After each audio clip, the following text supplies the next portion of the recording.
Presented by Laksh Entertainment.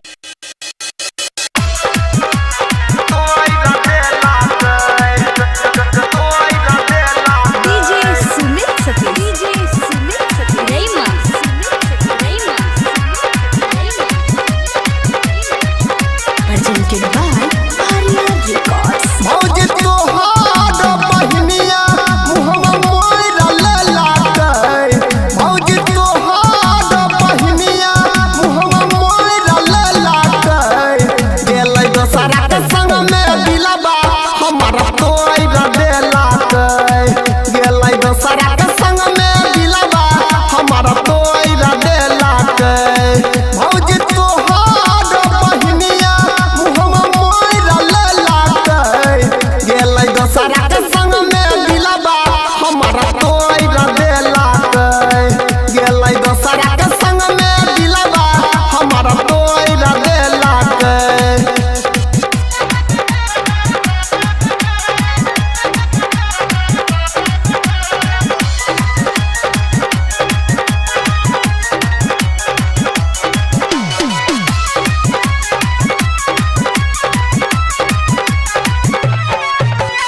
Body ओकर प्यार से मार्केट घुमावे रहिए भौजी अपन कार से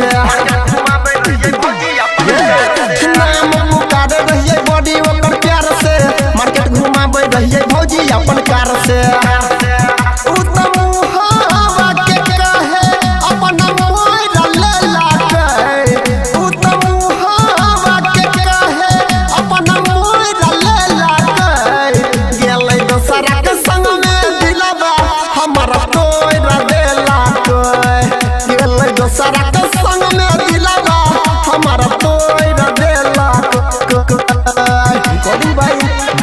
रिकॉर्डिंग स्टूडियो वही चौक लदनिया मधुबनी बिहार।